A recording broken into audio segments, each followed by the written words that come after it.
And we're live. It is Thursday, April 23rd, 2020. Boris Johnson's nurse, who is from New Zealand, says he was just another patient, but he's just another patient who is set to resume control of the British government on Monday. So just another patient to a New Zealand nurse, but Prime Minister again shortly. We don't have fun anymore, but in lieu of fun, I am here with two Kates. This is multiple Kate Day. And Kate Klonick, why don't you introduce Kate Darling? Oh my gosh, I am so thrilled that I get to do this. Hold on, I have to buckle up my overalls. Also, I went lowbrow for you, Kate. I went, oh, wow, Miller High Life. We just haven't been out to get more beer yet. Oh my gosh, we're in the same boat. Like, this is a Chardonnay. I have probably not had Chardonnay since my mid-20s. Wow, there you go. The quarantine brings out the best in us. These are hard times. Anyways, I am thrilled to have Kate on the show, Kate Darling on the show, Dr. Kate Darling, of the MIT Media Lab research specialist. Kate is the author. What's the title of your new book? If it ever gets written, the title it's going to get written, especially now that you're trapped with small children. I hear those are optimal writing conditions. My publisher has started sending threatening emails. I'm not kidding. Like, it's very stressful. The book is called The New Breed: What Our History with Animals Reveals About Our Future with Robots. Perfect. I love that. And you are also perfect for Pugilism Week, the author of Is It Okay to Kick a Robot, which was in an anthology. There were a bunch of stuff in it, right? For the Unlocking the Universe in the Stephen Hawking anthology, right? Oh, that's actually a kid's book that I contributed to. Yeah, I wrote a little essay. So it's this so Stephen Hawking's daughter, when he was still alive, they wrote these books together, and then now she writes them alone. They're books for like maybe 7 to 8-year-olds, sort of that age range, and it's these fun like stories of exploring the universe, but then they intersperse it with essays by actual scientists explaining their field. And so I got to write like a 1-pager for like 7-year-olds on is it okay to kick a robot? Is it? Well, how long do we have? We have an hour, right? You explained it in 1 page. Children, you can surely explain it to us. I didn't say I did a good job. But no, tell us, what did you What is the 7-year-old version of the answer to that? I don't remember what I wrote, honestly. But like, the answer to any question, if you ask, Kate, you're a law professor, you know the answer to any question is it depends. Yes, that's true. So ask under a law what professor. Circumstances is it not ethical to kick a robot? Yeah, so that's where it gets interesting. Assuming the robot is not, at that moment performing life-sustaining surgery. Oh, that's not where I thought you were going to go with that. Yeah, I was going to say, yeah, very different. I thought you were going to go somewhere definitely different. a case where it probably is not okay. Although, again, it would depend, right? Who are they performing? Like, is it someone I'm quarantined with? Like, then it might be justified to like kick the robot. Annoying kids. I mean, like lots of cases. Yeah, trolley car scenario where you have like hit the robot or hit 2 people. You would hit the 2 people, especially if you were quarantined with them. Yeah, it's a very complex issue. So the actual notice that we haven't gotten anything like an answer to the question. I know. I wanted to give a little more background on Kate. Like, I want to give the high level version before we get into the kid level version of Kate's work, though, which is kind of like sets up a little bit better like what she does, which is that you do psychology, like you do experiments, and even though you have your background is an IP, which I've always like wondered, maybe you can tell us how you moved from like IP into like the world of robots, but you now explore and are very well known for exploring the emotional connection between people and lifelike machines. And I think that that's fascinating. There's a lot about I think there's a lot about our intuitions around machines that as is displayed with people really wanting to know the answer to this one question, is it okay to kick a robot? Like even in our Twitter feed before we did the show, like 2 people wrote in and were like, wait, is it? Like, why wouldn't it be? Like, what? Yeah, someone I've never thought about this. And how is the answer that's not exactly what you do. Yeah. Yeah. So yeah, you were like, is it okay to kick a robot? And people started immediately trying to answer the question, right? Someone was like, how is the answer not always yes? And it is a little bit counterintuitive. Like, we're not talking about robots of the future, you know, the Westworld robots that may or may not have consciousness. I don't know, I'm not caught up on the 3rd season, but we're talking about robots right now. Like, why would it not be okay to kick a robot right now? And one of the answers could be that we subconsciously treat robots like living things, and that it might actually have an impact on our own psyche and behavior if we mistreat something that we subconsciously perceive as alive. That's one theory. It is not proven by science, but it is something that I've dedicated a lot of time to exploring in my work, both exploring this tendency, you know, why would we treat robots like living things, even though we know perfectly well that they're just machines? And this question of, you know, why do we then also perceive empathy for these things? And why could it impact our behavior if we, you know, treat robots in certain ways? So that's like the high level overview, and we can get into whatever details you want. Yeah, so I have a couple robots downstairs that my son is using to 3D print masks right now. And I have to say that, like, I, you know, have never, they've only been in the house a few days, but I've never, like, regarded them as remotely different from any printer, right? They're 3D printers, they have robotic parts, but actually a printer has robotic parts. A normal printer has robotic parts too. And if you said, is it okay to kick a printer, the question wouldn't have the same resonance. So my question to you to start is, how much of this is really contingent on, you're really talking about robots with faces, right? Like ones that are at some level mimicking life rather than robots that are just doing work. So yes, this is most extreme with robots that are specifically designed to make us treat them like they're alive. So social robotics is all about creating robots. It can be a robot with a face, or it can be a robot like R2D2 that just mimics cues that people automatically subconsciously associate with states of mind and feelings. And so that's obviously an area where, yes, people will name the robots and treat them like they're alive, and, you know, maybe feel bad if, you know, someone kicks them. But there's also this really interesting ingrained tendency we have to treat anything that moves around in our physical space with some sort of autonomy like an agent. And so the 3D printer example, like, I'm not even sure that that is technically a robot. And, you know, we can get into the definition of what is and isn't a robot, but like, just broadly, most robots that I'm talking about, they are moving around in our physical space in a way that seems autonomous to us, where we can't quite anticipate what they're going to do next, and where it seems to us like they're making their own decisions, which kind of sort of like what a robot is supposed to be doing. And we're biologically hardwired to perceive that as agency and project onto it. And so one example is the Roomba vacuum cleaner, which, you know, somewhere between 80 and 85% of people name their Roombas, and a lot of people feel bad for them when they get stuck, and they will, you know, send them in for repair. I love this story, but like, they'll send them to the company for repair, and the company will be like, here's a brand new replacement, and they'll be like, no, we want you to fix Meryl Sweep, and send her back to us. So even like very simple robots can create this emotional attachment with people because of our inherent tendency to project onto movement, but also we just have this tendency to anthropomorphize anything. And we're also primed by science fiction and pop culture to really want to personify robots. So for a lot of reasons, robots are different than printers or laptops or Can I share one of my favorite robots that you do a lot of demonstrations with? I pulled up a video that I'll just screen share really quickly of Pleo, of this You on the Convo, I think it's called. Do you remember that? Yes. Is that the PC Mag one? Yes. Yeah. Oh yeah, that one was fun. Okay. So can I just do this real quick, Ben?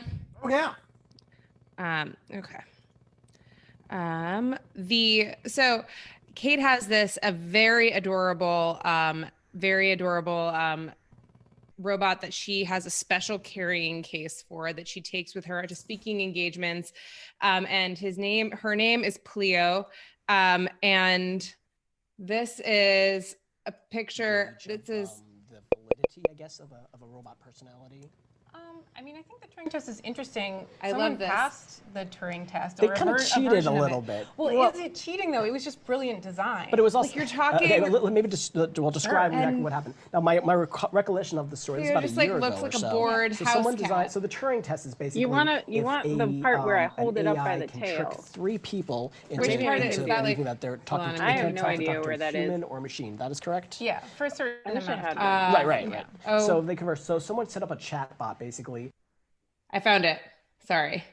So this is. I don't know if this is even a spoiler. I hope not. They killed a lot of robots. Yeah, they kill a lot of them. You're gonna do something terrible to but Pleo. like midway through, when it became clear that this was going to be about consciousness, I stopped worrying about it and started enjoying it for the HBO show it is, and I think it's really well done. Yeah. Like the finale was great. Did you see it? Oh yeah, I loved it. Yeah. What's he doing? Looking forward to waiting Okay, 2 years. is he going to do it? Okay, so we end up kind of each segment by doing a bit of a lightning round, kind of bring it up a little bit. So just Probably personally, happened Windows in or the Mac? beginning if it happened. Anyway, Okay, good I for you. used to But anyway, I still think that this does a good job of like kind of like how you interact what was with a and like recent how it electronic moves. Like purchase that you've I been really impressed instantly by? would have a problem with Oh someone man, I have picking this this smart robot. ring. Okay. It's Like so cool. in- It's called Ringly? Yeah. You know Ringly. Yeah, I can't And wear I it think anymore that because there's now I have been a you've wedding done a number ring, of and, studies. I'm really sad. Yeah. So I need. You've done a number of studies that kind of show that like the more human-like, the more dog-like, the more animal-like, which actually gets into your book at the end of the day, right? Like this is like why you're writing a book about animals, having done all of this work on robots. Is that there's like this massive amount of human emotion that we project onto living things, and like my dog is sad, my dog is mad, my dog is like, annoyed. Whatever it is, these are all kind of things that people say there's no basis for believing that they have. And robots prove that because they can't have feelings, right? But what does it say about you as and this is like the part of the, should I be allowed to kick a robot? What does it say about you as a person if you kick a robot like Pleo? Right? Like, what does it say? Yes, it's just a robot, but aren't you also a monster? Yeah, is it a red flag, like being mean to the waiter? Does it mean that you're like a low empathy person? And we tried to get at that with some of the research that I did with some colleagues, where we were looking at people's tendencies for empathy and their willingness to harm a robot, not a cute robot like the Pleo, although I've done workshops with those, but we were using something very simple, like it's called a hex bug. A lot of people have kids know this toy. It moves around like a little bug, and we just have people come in and smash them with mallets. And we were looking at, would they hesitate more if we gave it a name? Would they hesitate more if they had a high capacity for empathy, like generally? And we did find some connection between, people's tendencies for empathy and their willingness to hit a robot. So that indicates that, it might say something about you if you're willing to mistreat something that responds in a lifelike way, mistreat. But we don't actually know. Like some people might be more able to compartmentalize than others. We do know that robots don't feel pain. It gets more interesting as the design gets more lifelike. Westworld, I think Westworld would be so much more interesting of a show if the robots didn't actually have any consciousness and there was no question of that. And then asking, what does it say about you if you like going to the park and shooting and raping robots? Is that a healthy outlet for your violent tendencies? And does that make you a great human in your day-to-day life? Or is that something that, as a friend once said, trains your cruelty muscles and makes you more likely to harm other people? And we just don't know the answer to that. It's the violence in video games question, but it's on a totally new level because now it's in this physical space and we're very physical creatures. It's also pornography, right? It's like substitute goods argument, right? That like all of these things that pornography or like paying for sex or paying sex workers that are consenting to some type of like sadomasochism or something like that was like a healthy way of like fulfilling that fantasy without putting someone through something that they don't want at all, right? So like, but I never know that there's ever been a good answer to that question. No, there hasn't been. I mean, attendee writes, I got into the Zoom late and might have missed this already, but 1, don't anthropomorphize robots. They hate that. And 2, true story, often thank Siri. There you go. Many people do thank Siri. Don't anthropomorphize robots. They hate that. That's pretty funny. That made me laugh. I'd never heard that one before. So people, if you want to pose a question to the other Kate, as anonymous attendee did, leave it in the Q&A and we will rapture you into the conversation for to do it live. So here's I want to go back to my 3D printer. Why do you think that does not qualify as a robot? It has computer-controlled moving parts. It has sensors that are receiving information. What's the argument that is other than that it has it's impossible to anthropomorphize because it doesn't move, although its parts move. What's the argument that it doesn't count as a robot? It might actually be a robot. There's no good universal definition of robot. There really isn't. Like if you Google the definitions, they're all over the place.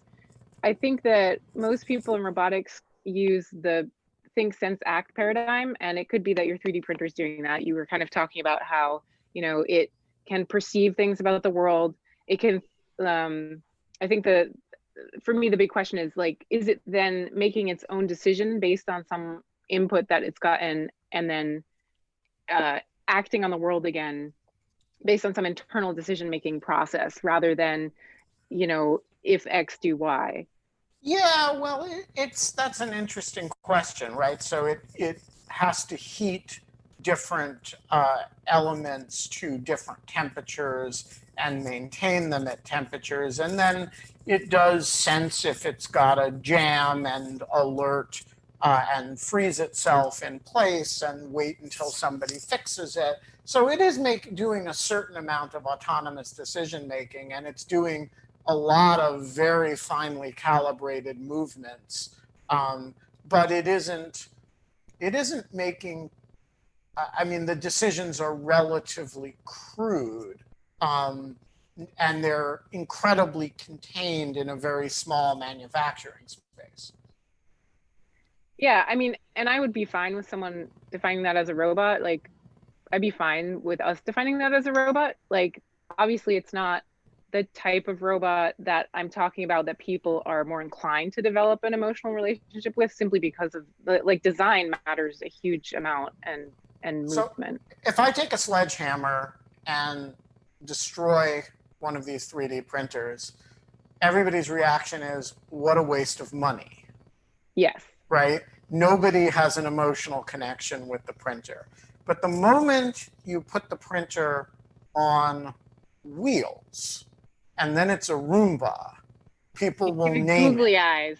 Right. Well, I was just gonna say that. I was like, what if Gabriel started putting stickers all over one of them and gave it a name? Gave it a name. Right. So, but it seems to me the Roomba is not obviously. It doesn't have a face. It doesn't have right. But what it does have that makes us anthropomorphize it is the ability to move autonomously. So it's not like it's the 3D printer, it doesn't move, its pieces internally move. And we think of that as just kind of a machine. But the Roomba is crawling around and it's got these little antenna things. And so it kind of says rodent to us, right? Or small animal. Yes. And I do want to also acknowledge that there's a spectrum. Like, there are people who anthropomorphize their 3D printers and name them and talk to them like a person. Like, there's a whole spectrum. But yes, I agree that people are much more likely to anthropomorphize a Roomba than a 3D printer. And do you agree that the key to that is movement? Yeah, I mean, I think that movement is a huge factor. I think that another factor is like, if you put a face on the printer or you give it a name, that also helps. Which part like, of the face though, Kate? I remember seeing something that like big eyes are like the biggest thing. Like we like have more empathy for things with giant eyes. And there's like, yeah. So I'm just kind of like what makes a face? Like, does it, I mean, this is like, animators have honed this technique for almost 100 years now. Like, how do you create something that people respond to emotionally and project onto? Like, what is a compelling face? Like, I was recently watching the Making of Bambi documentary, where at first they were trying to make the deer look super, super realistic. And it wasn't until they took baby faces and baby expressions and big baby eyes and put that in the animals that people responded even better to them than if they looked like lifelike deer. So there's all these things that we seem to be hardwired to respond to. Like you said, the big eyes, noses don't seem as important. Putting too much detail like eyebrows and ears and stuff on a robot or a device seems to like not be helpful. Well, let's talk about that, because do you think that that's related? And maybe we can this is basic for you, but I think it's unknown to most people, which is like the idea of the uncanny valley, which is like, I think one of the most fascinating things in humanoid-like or like realistic-like robots. I don't know. You can probably explain it better than I can, but have you heard of this, Ben? No. Okay. Do you want to explain it, or do you want me to? I mean, sure. It's this theory or concept that a Japanese professor came up with, I think in the 70s, I think it was the 70s, Professor Mori, and he says that the more lifelike you design something to look, the more people will relate to it, until it gets too close to being, human-like or lifelike, and then we get creeped out by it. So our appreciation for it falls into this uncanny valley. We start like disliking it, and that doesn't go back up until it is like one-to-one with the thing that we're comparing it to.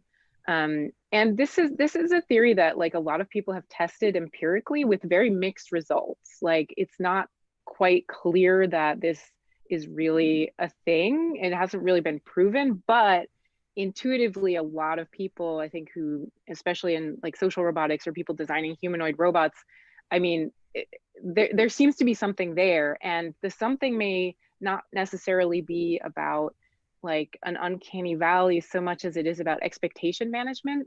Because if something, it looks just like a human and you're interacting with it, you're expecting it to behave just like a human. And if like it twitches an eyebrow a little bit weird, then it just kind of breaks your expectations, and you feel like you suddenly get insecure about the interaction and what to expect. So that could be like a simple explanation for why the uncanny valley exists. It has a kind of intuitive appeal, because like people love like gorillas and chimps, which are a lot like us, but not so much like us that you could confuse them with us, right? Because they're gorillas and they're covered with fur and they knuckle walk, but they have like faces like us and they're really smart. But then if you get something that's much closer to you, for example, people from not your tribe. Yeah. Then we have racism, right? Yeah. And we have like all kinds of ways you don't say, like historically, people haven't said, "Oh my God, they're so close to me, I love them," right?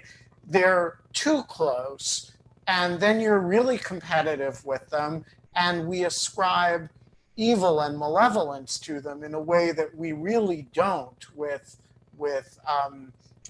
great apes. I do this with my mother. Sorry. And then you have to get even closer still, i.e. you're now within my tribe. Okay, it's okay to like you again. Right? So, I mean, we do that in the biological world.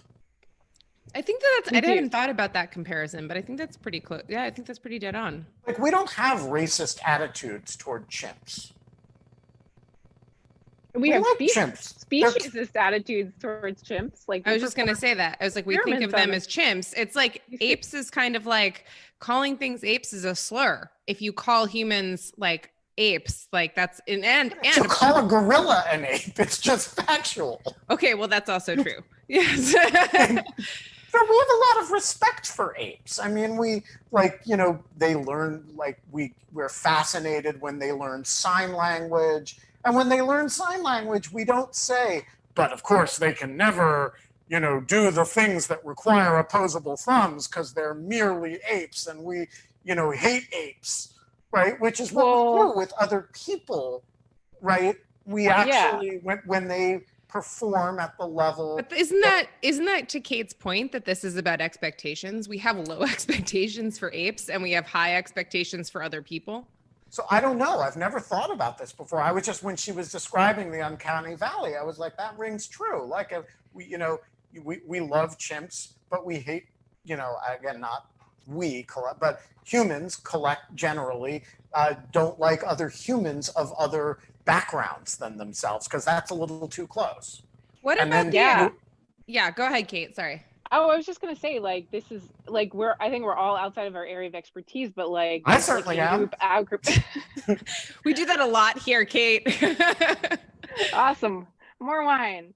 Yeah, like in-group, out-group bias. I've never connected that to like the Uncanny Valley, but like there might be something there, and there certainly seems to be some consensus that, you know, this is something that is, this isn't just like cultural, the reason that we, you know, have racism and stuff, but that there's, you know, something, you know, more like deeper biological instinct that like we're following that leads to like in-group, out-group bias. And that's not to say that we shouldn't do everything in our power to like prevent it in our social systems, but I think there's probably something there. Yeah, I think that there's, so, you know, I've always thought of Uncanny Valley, maybe examples would like be helpful, that like, as you're trending towards, it would like be like R2D2, like you really like, and then like, you know, like human, like a robot, like American Girl doll, you'd really like, because it looks like a doll, but it's very human and like blah, blah. But like, then if it gets to be real life sized and tries to start acting like an actual human, you get a little freaked out. And this is kind of where some people fall off the cliff on terms of like sex dolls or deep fakes or all of this kind of stuff, because there starts to be these glitchy moments that really are upsetting if you have like 1 second of thinking that this thing is a conscious being, and then all of a sudden you're snapped back to remembering, as Kate kind of says, like that this thing is definitely not real. This is all just kind of this illusion. And that super creeps you out, and you have this huge valley, right, of like dislike. And then you could, and theoretically, kind of in the touring kind of like, but not touring because that's not quite the right metric, but like in the future of like the platonic ideal of like Westworld future looking robots that have their own whatever, you would be able to master, you would come back from that valley and kind of master this. And that's kind of what Westworld is on the other side of the Uncanny Valley, I think of. Right? Like they're so similar, like they're not creepy anymore. People have like, some people have the theory though that it's not a valley, it's a cliff, and that you can never attain the one-to-one, and that the robots in Westworld are creepy too. Yeah. So it's not really, I mean, the point is like, we don't really have a good scientific basis for like what the Uncanny Valley actually is. Yeah. So Joel Woodward, despite your disparaging remarks about gibbons, and I am deeply attached to gibbons. They are by far my favorite ape. So despite your being down on gibbons, the floor is yours. I think you mischaracterized what I was saying is that you know, and the chimps are just dandy. Don't ask a gibbon. Oh, do gibbons and chimps not get along? No. I didn't know that. Yeah. So if you ever see a gibbon in a bar and he's got a couple of chimps, for God's sake, don't ask him about chimps. All right, I'll keep that in mind. The thing that I used to live relatively near the National Zoo, And the coolest thing is that at sunrise every morning, the gibbon families get together in pods and they hoot together. It's super loud, and they do it every morning. It's like the family bonding ritual. And gibbon, and it is so awesome. And, you know, I have nothing more to say about it, but if you guys have never heard gibbon hooting early in the morning, it is super fabulous. It's kind of interesting. Coyotes, that are pack animals, they will have a ceremony where as the leaders are heading out to hunt, they'll all get together and there's all this yiping and yowling and screeching, and it's this bonding procedure.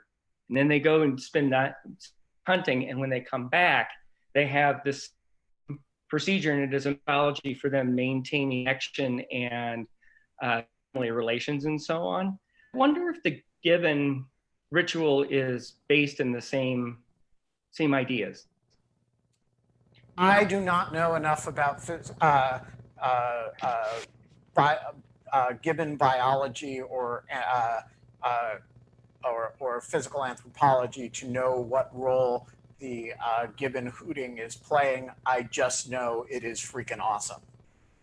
Yeah, it's cool when stuff like that happens. Joel, anyway, you had a question. Can you ask your question about the basic mechanics about 3D printers? Well, yeah. One of the things that I have a 3D.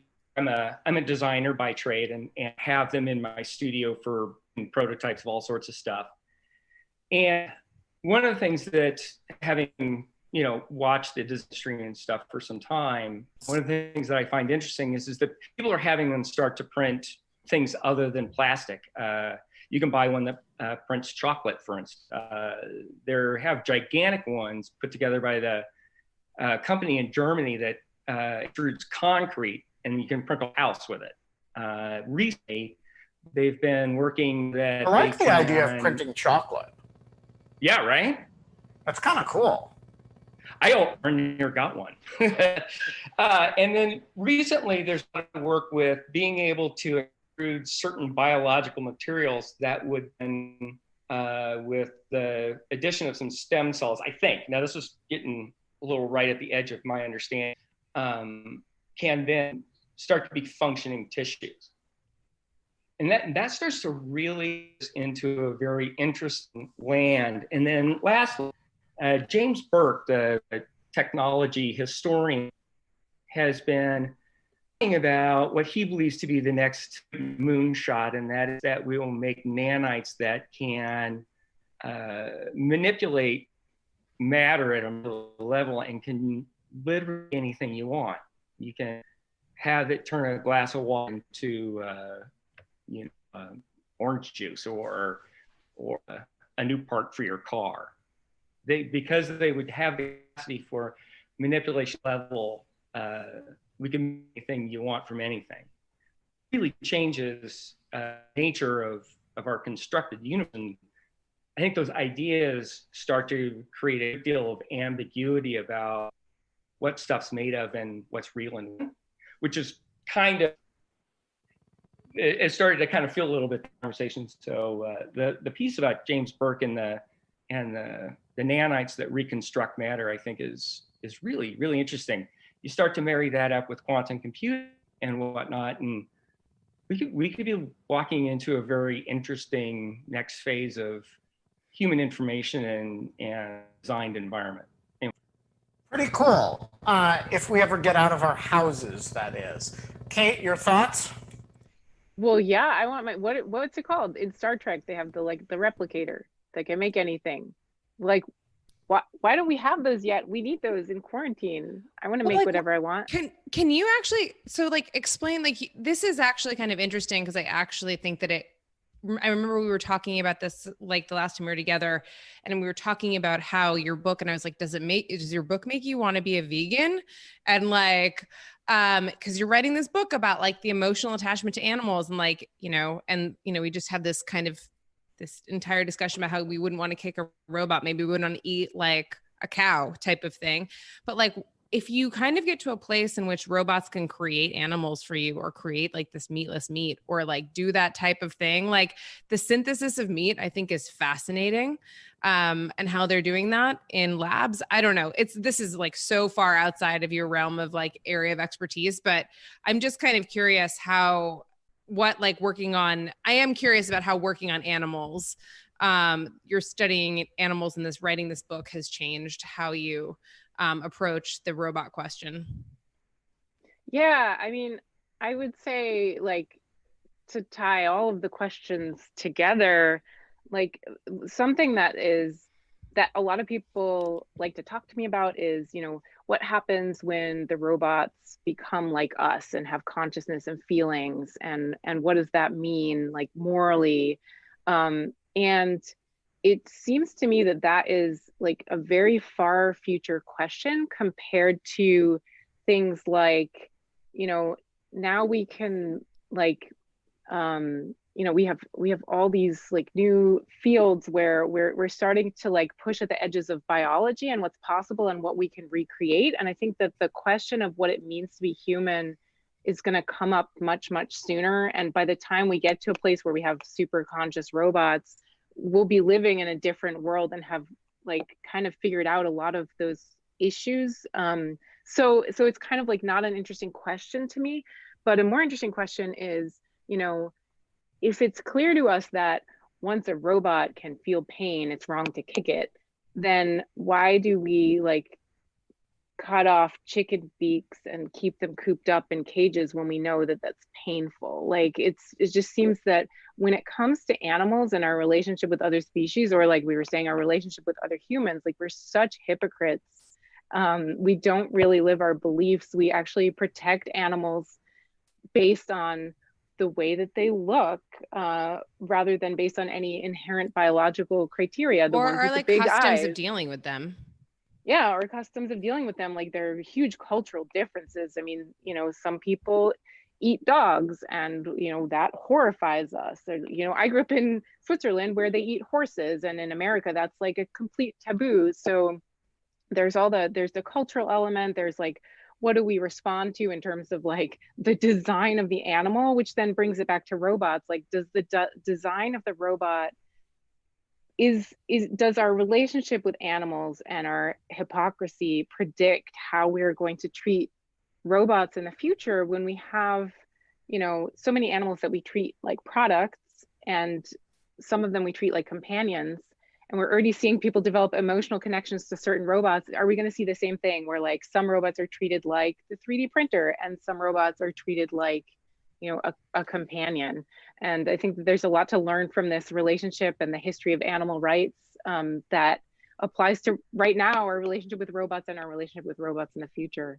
So some of what you're saying, and I agree, there is a huge cultural component to it. But some of what you're saying it's pretty hardwired. I mean, I don't know of any cultures where, spiders and snakes are not, there is not a anxiety about them, right? There just seems to be something about certain types of insects, particularly ones that bite us, that we do have a kind of programmed response to. So have you found that there are, like insects that bite us have faces too, and snakes do, including poisonous snakes. Do you find that there's like qualities that you can make a robot with that make them repellent as opposed to make them such that people identify them? Like, do you know how to make a robot that people would want to squash like a cockroach?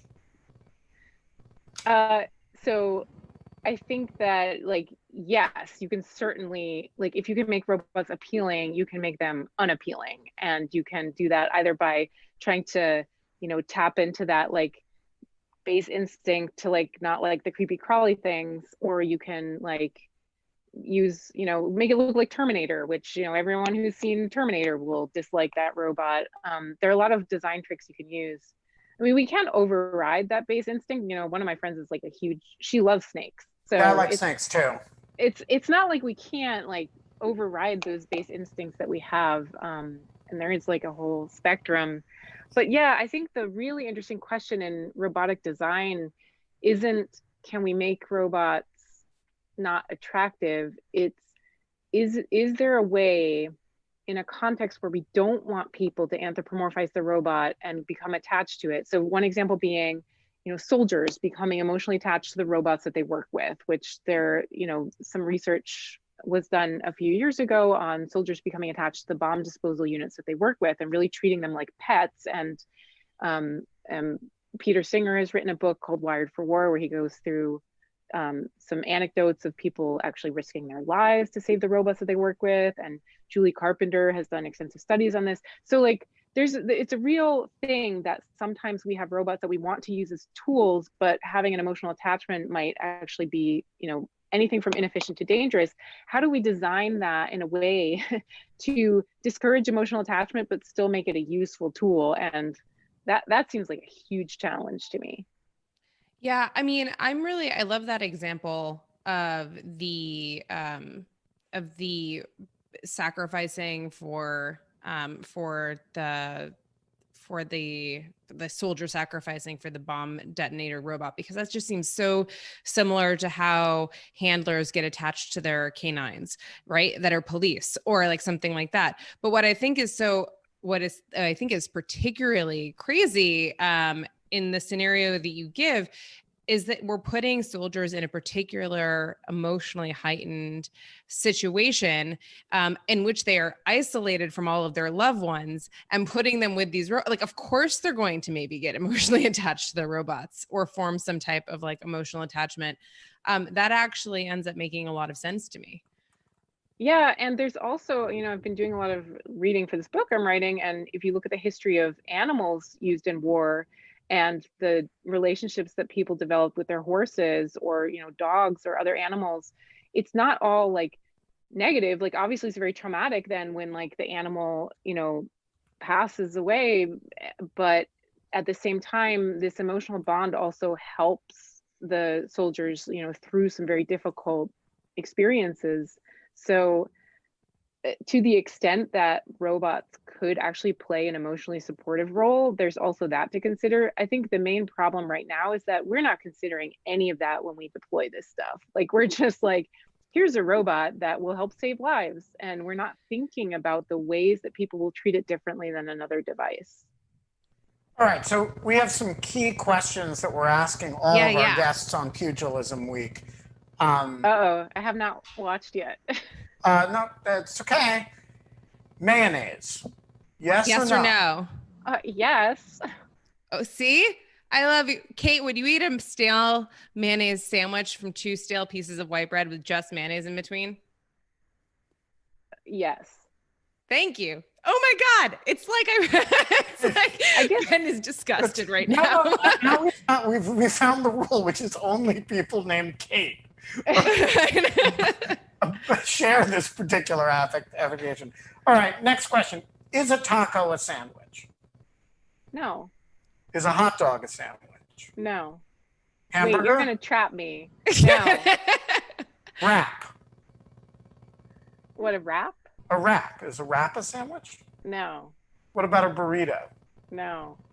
Wait, what about a hamburger? You're like pretty hard line. Do we have a hamburger? What's your definition? No wonder you can't define a goddamn robot, Kate. Look, like this is like the only sandwich that exists is like stale white bread with mayonnaise in it. That's the only sandwich for me. I've maybe tainted the pool here. I got a lot of hate from.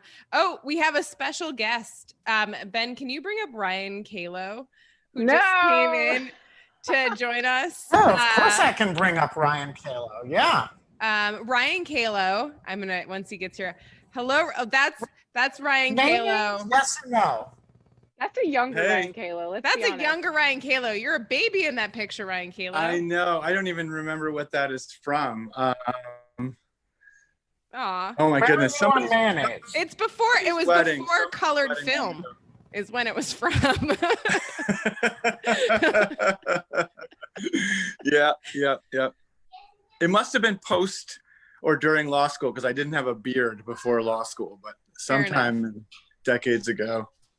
So You're let me dodging the mayonnaise question. Okay, well, let me introduce him. So Ryan is a law professor at the University of Washington, and he has wrote the world's first textbook on robot law, and is the founder of We Robot, which is a law and technology annual conference. He talks about this stuff with Kate all the time, and we're having, it's pugilism week here on In Lieu of Show. We just got done talking about robots. We'll probably talk about them again, but right now the really hard-hitting question we have for you is mayonnaise, yes or no?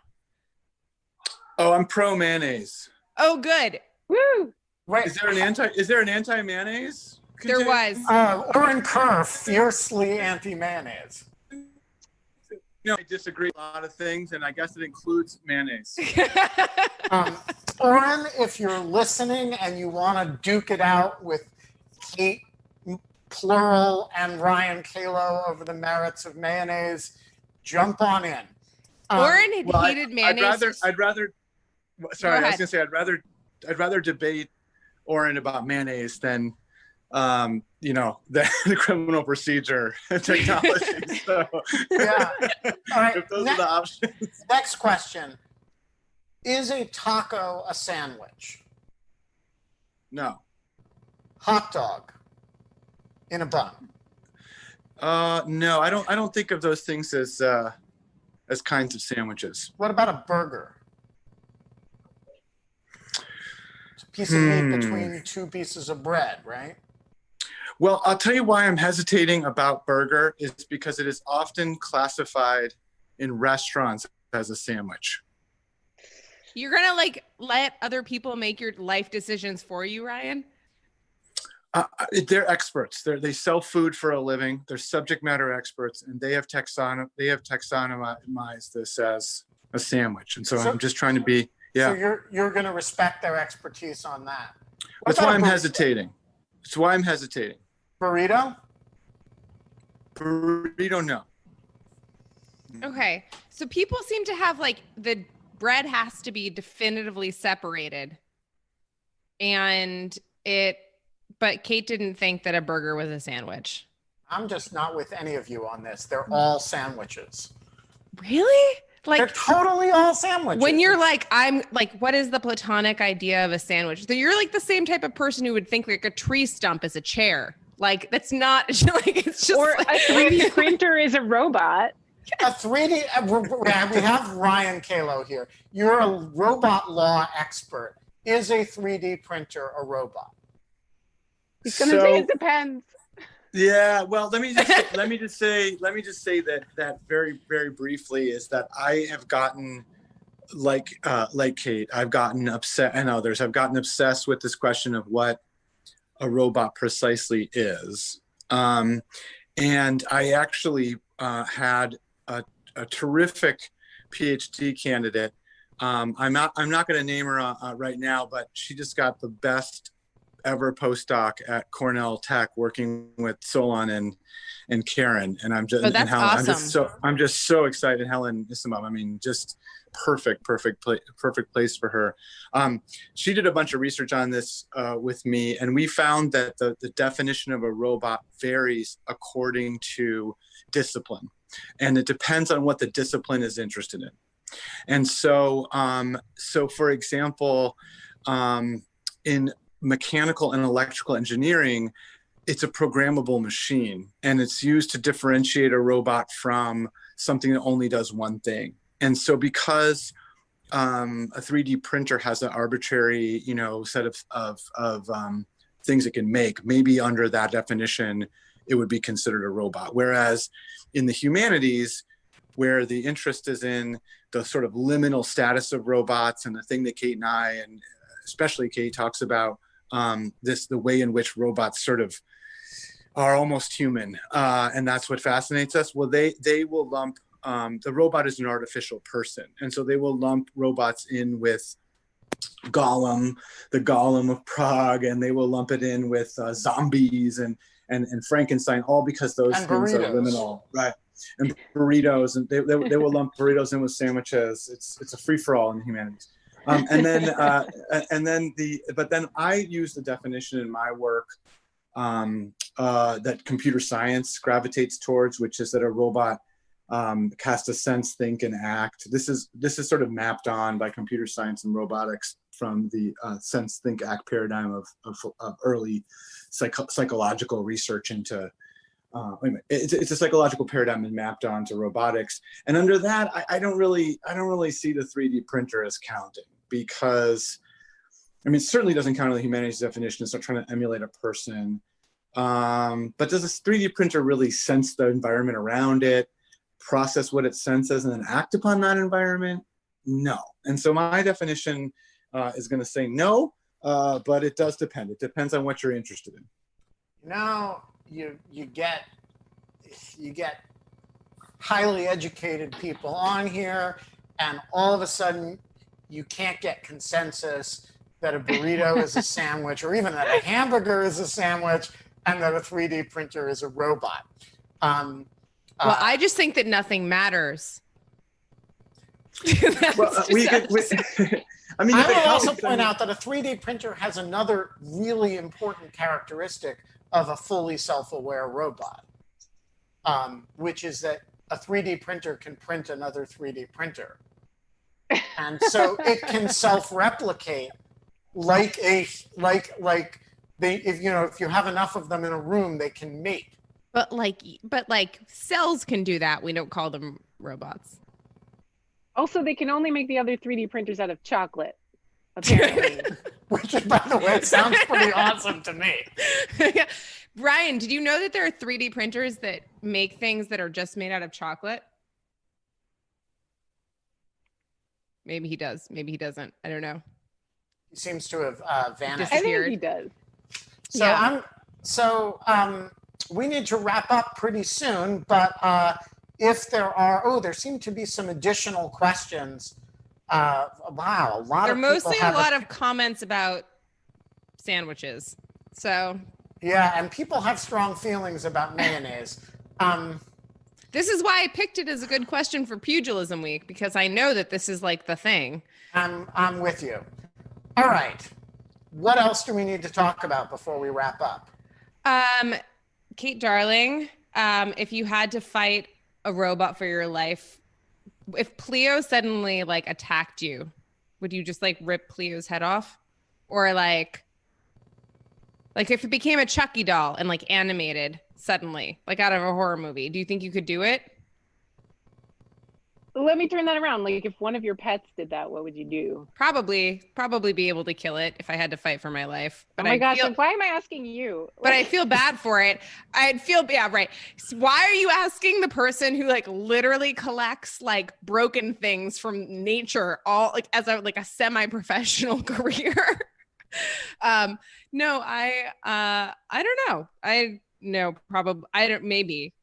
don't know. I mean, look, if it it's okay to kick a person if it's self-defense and it's necessary in the moment, right? So that's why, But here's my question for you about Pleo. If I gave you a mallet and I said, destroy it right now, how guilty would you feel? I guess it's a scale thing. People have tried to do this to me because you do it to other people. Yeah, I mean, part of the reason I got into this was by trying to get people to smash Pleos with a mallet. So what's your personal level of guilt associated with your Roomba or with mistreating? Yeah, you didn't bug out with Pleo. You said that you left Pleo in Boston. Well, I did that in part because there are 2 toddlers in this house and my 5 Pleos are very old and delicate. So I was actually trying to protect them by leaving them at home. Interesting. Right, but you are neglecting them. I just don't. You wouldn't say that about a dog. Let's not leave this on a sad note with Kate feeling bad about her Pleos. I'm an objective scientist, so I cannot admit emotional attachment to my Pleos. But given that our research has shown that low empathy people are more likely to take a ballot to a Pleo or like a different robot, I would never take a ballot to a Pleo out of fear for what that would say about me. Is that enough of a cop-out? No, I think that's actually the perfect answer, actually. Well, I would cheerfully smash a Pleo. But oh my God, I would never smash a Pleo. What the hell is wrong with you? Let me explain. I don't even want to hear this. I value life. I know the difference between life and inanimate objects. Why can't you value both? What's that? Why can't you value both? Because it diminishes the live animal. Well, I'm just going to come to your house and burn it down then, Ben, because it's not actually alive.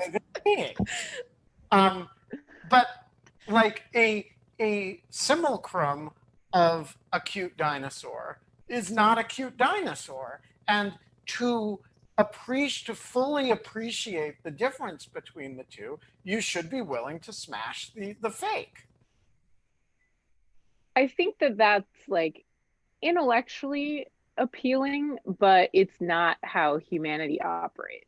But I would insist on operating that way to emphasize. You don't even operate that way. And people would come and like burn your house down like Kate, because that's not the morals that this society, like you live in a society, like unfortunately, so you're not going to get very far with that attitude.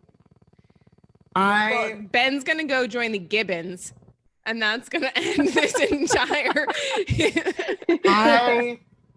I like animals, and I try not to confuse them with robots. That's fair. That's fair. This has been super fun, Kate Darling. Kate Darling is the best.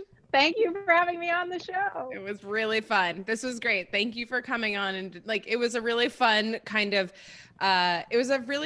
break about actually hitting things from the politics that we've been discussing in Pugilism Week. It was perfect. And thank you, obviously, for your good sense about mayonnaise sandwiches. We're gonna have to have words about that separately.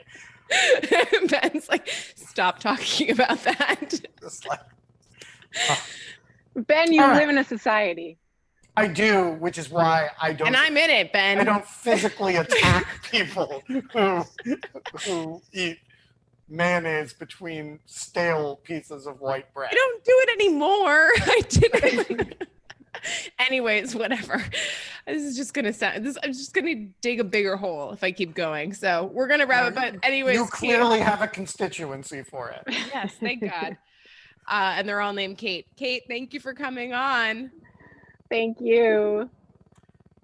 All right, we are gonna leave it there. Kate, what is our sign off today? Oh God, I had such a good one. And now I forgot it. I wrote it down, and it's in the other room. But I think it was something along the lines of, oh, I know, I did. I tweeted it. It was, you tweeted our sign off? Well, we didn't tweet it as a sign off, but I thought of it that it would turn into a nice sign off, which was that I'm very much looking forward to looking back on this period of time in our history. And when we do look back on it, we will be able to say we have done 30 episodes. Is this our 30th In Lieu episode? of Fun, because I think this is our 30th episode. We have over 500 YouTube subscribers and over 500 Twitter followers in like a matter of like 3 weeks, basically. I'm pretty impressed. And we've been stood up by Noah Feldman. So, but guess who's coming on the show tomorrow, Ben? Well, he and I are going to have words about that. Oh God, please! If there's anyone who can take it, it's probably Noah Feldman. Where do you think he is on the mayonnaise question? Oh God. Well, he's very, he's Jewish, so probably anti-mayonnaise. He's probably on your side. Yeah, he's going to be a mustard guy. I want to tell a story. I have to tell a story. I went to a restaurant today, which was like the epitome of the type of restaurant that we would hate on lieu of show. We would like bring guests there as a test for the thing. It's called the Box Lunch, and it is all sandwiches. It's called a sandwich shop, and it's all wraps. And they're all, wait for it, none of them have mayonnaise. Or sorry, none of them have mustard. They all just have mayonnaise on them. I just want to point out that this resolves the is a wrap a sandwich question. It is sold at a sandwich shop. Well, anyone can call that. I could call myself a beer purveyor and then just sell scotch. Like, it doesn't really matter. It's just confusing. It's just like, it's no. reality. All I'm saying is, like, then I had a moment where I turned to John and was like, is this the definition of goyish? And John was like, I'm standing in Cape Cod with like surrounded by a mayonnaise and like wraps. And he was like, where did you learn that word? And I was like, Ben taught it to me. Maybe we'll have to play Lenny Bruce's list of things that are Jewish and goyish. The problem with which is that it's so outdated that they don't correspond to things that we put on that axis anymore.